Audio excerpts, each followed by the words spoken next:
नमस्कार मंडळी. झालं का जेवण? संध्याकाळी जेवण झाल्यावर म्हटलं जरा दारापुढं शतपावली करावं नाही का. ह्या बिबट्यांचं इतकं हे झालंय ना, संचार वाढलाय ना, तर घराच्या बाहेर पडायचीच भीती वाटते. सकाळी सकाळी आमच्या तिथे जवळच एका मुलाला पण गाडीवर चालले होते. बापले तर छोट्या मुलाला पण बिबट्यानं त्याच्यावर झडप घातली आणि त्याचा हाताचा लचका तोडला. एक जोडपं चाललं होतं तर त्या बाईवर पण झेप घेतली.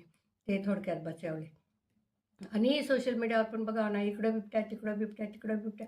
नुसतं बिबट्यांचं साम्राज्य झालं की काय कळेना बाई. आणि भटके कुत्रे. या भटक्या कुत्र्यांनी तर अगदी नको नको केले.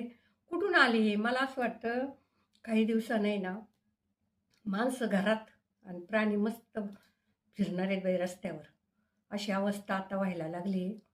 तर याचा बंदोबस्त काय करायचा ना आता. ते आज काय अधिवेशन होते तिथं एक आपले मंत्री महोदय म्हणत होते की 1 कोटीचे बोकडे म्हणजे शेळ्या बोकडे जंगलात घेऊन सोडा, म्हणजे बिबटे इकडं माणसाच्या याच्यात येणार नाही, मनुष्यवस्तीत येणार नाही. पण आता तुम्ही सांगा बरं, हे असं करून कुठं हा काय उपाय झाला का? तर काहीतरी बंदोबस्त व्हायला पाहिजे. आणि हे बिबटे आपण म्हणतो की वृक्षतोड झाली, हे झाली, पण आता वृक्षही भरपूर लावलेत. पण हे ना बाई, कलियुगाचं काहीतरी हे मला तर एक हेच वाटते. या बिबट्याच्या रूपात आहे ना, जसे आहे ना राजे रोजपणे यम फिरायला लागलेत बघा, रस्ती गल्लोगल्ली, गावोगावी. आणि त्या बिचाऱ्या शेतकऱ्याने ते कसे शेतात काम करावं.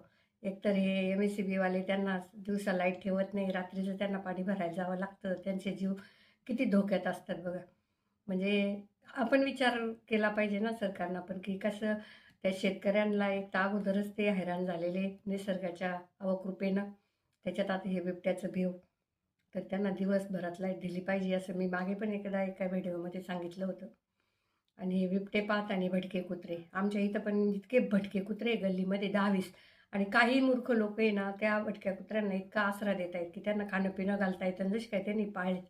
अरे काय हे, माणसापेक्षा तुम्हाला प्राणी खूपच महत्त्वाची झाली. कुठली भूतदया ही? भूतदया नाही, हे माणसाच्या जीवावर आलेलं संकट आहे.